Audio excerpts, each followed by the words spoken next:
साथियों, कुछ देर बाद ही मुझे गंगा जी की स्वच्छता और पीने के पानी से जुड़ी अनेक परियोजनाएं पश्चिम बंगाल को सौंपने का अवसर मिलेगा। नमामि गंगे मिशन के तहत पश्चिम बंगाल में सीवरेज के 25 से ज्यादा प्रोजेक्ट्स को मंजूरी दी गई है। इनमें से 11 प्रोजेक्ट पहले ही पूरे हो चुके हैं और 7 प्रोजेक्ट आज पूरे हो रहे हैं। आज 1,500 करोड़ की लागत से 5 नई परियोजनाओं पर काम भी शुरू हो रहा है। इसमें जो प्रमुख है वो है आदि गंगा नदी का पुनरुद्धार।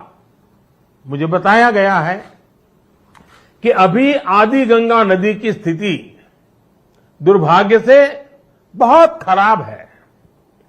इसमें जो कूड़ा कचरा गिरता है, सीवर का गंदा पानी गिरता है, उसकी सफाई के लिए 600 करोड़ रुपए से अधिक का आधुनिक इंफ्रास्ट्रक्चर तैयार किया जा रहा है।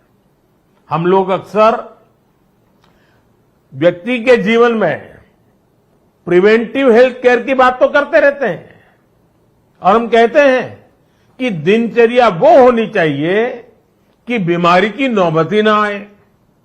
ठीक इसी तरह नदी की गंदगी को साफ करने के साथ ही केंद्र सरकार प्रिवेंशन पर भी बहुत जोर दे रही है और इस प्रिवेंशन का सबसे बड़ा और आधुनिक तरीका है ज्यादा से ज्यादा आधुनिक सीवेज ट्रीटमेंट प्लांट। आने वाले 10-15 साल बाद की जरूरतों को ध्यान में रखते हुए देश में आज ही आधुनिक सीवेज ट्रीटमेंट प्लांट लगवाए जा रहे हैं। आजादी के अमृत काल में हमें फॉरवर्ड लुकिंग सोच और अप्रोच के साथ देश को आगे ले जाना है। साथियों, इस 21वीं सदी में भारत के तेज विकास के लिए भारतीय रेलवे का भी तेज विकास, भारतीय रेलवे में तेज सुधार, ये सारी बातें बहुत जरूरी हैं। इसलिए आज केंद्र सरकार भारतीय रेलवे को आधुनिक बनाने के लिए, रेलवे इंफ्रास्ट्रक्चर को आधुनिक बनाने के लिए रिकॉर्ड इन्वेस्टमेंट कर रही है।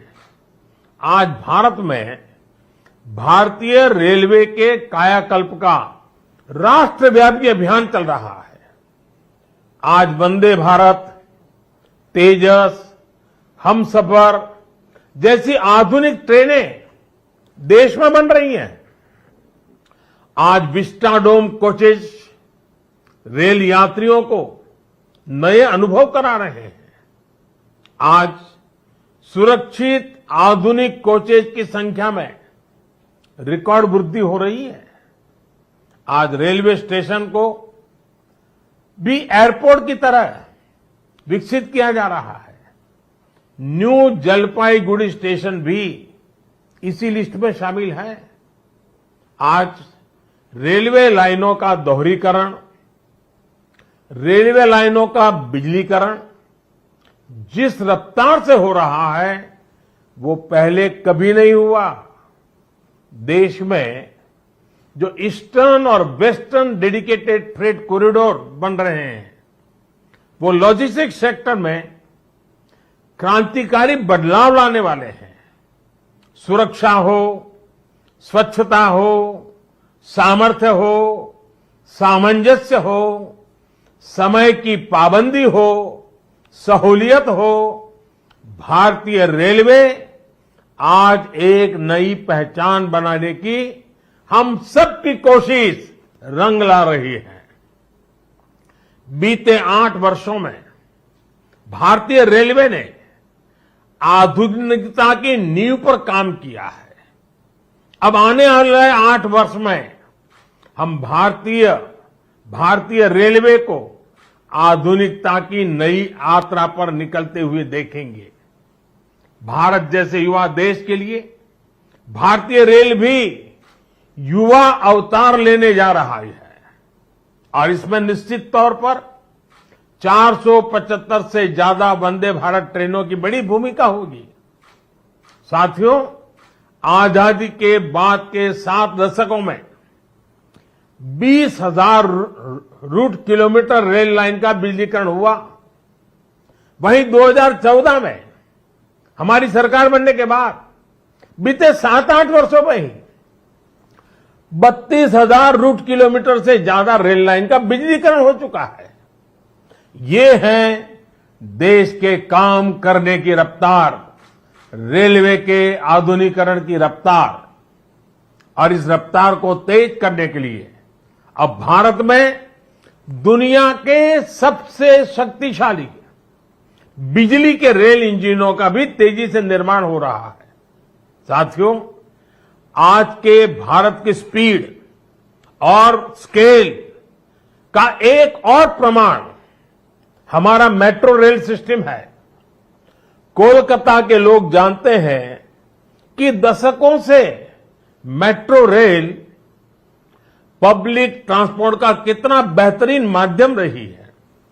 2014 से पहले तक देश में कुल मेट्रो नेटवर्क 250 किलोमीटर से भी कम था और इसमें भी सबसे बड़ी हिस्सेदारी दिल्ली एनसीआर की ही थी।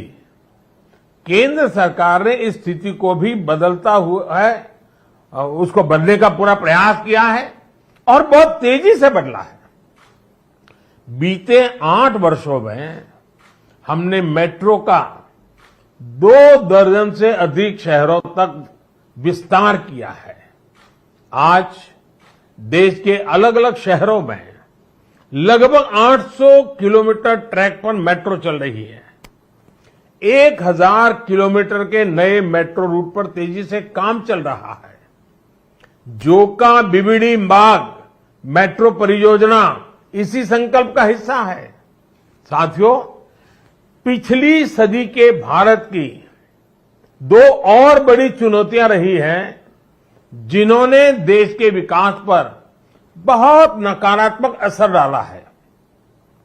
एक चुनौती रही इंफ्रास्ट्रक्चर के कार्यों में विभिन्न एजेंसियों में तालमेल की कमी और दूसरी चुनौती रही ट्रांसपोर्ट के विभिन्न साधनों में भी आपसी तालमेल का जीरो होना। इसका नतीजा ये हुआ कि सरकार के एक विभाग को पता ही नहीं होता था कि दूसरा विभाग कहां नया काम शुरू करने वाला है। इसका खामियाजा देश के ईमानदार टैक्स पेयर को उठाना पड़ता था। देश का ईमानदार टैक्स पेयर हमेशा से सरकारी पैसे की बर्बादी से, परियोजनाओं में देरी से, भ्रष्टाचार से नफरत करता है। जब वो देखता है कि उसकी गाढ़ी कमाई से दिए हुए टैक्स से गरीब का नहीं बल्कि किसी भ्रष्टाचारी का भला हो रहा है, तो उसका खिन्न होना स्वाभाविक है। पैसे की इसी बर्बादी को रोकने के लिए विभागों में, सरकारों में तालमेल को बढ़ाने के लिए पीएम गति शक्ति नेशनल मास्टर प्लान लागू किया गया है। अब चाहे विभिन्न राज्य सरकारें हो, अलग अलग सरकारी विभाग हो, कंस्ट्रक्शन से जुड़ी एजेंसियां हो या इंडस्ट्री के लोग हो, सब एक ही प्लेटफॉर्म पर आ रहे हैं।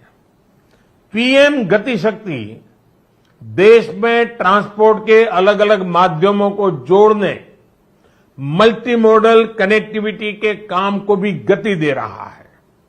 आज देश में रिकॉर्ड तेजी से हाईवे बन रहे हैं, एयरपोर्ट बन रहे हैं, वाटरवे बन रहे हैं, नए पोर्ट बन रहे हैं।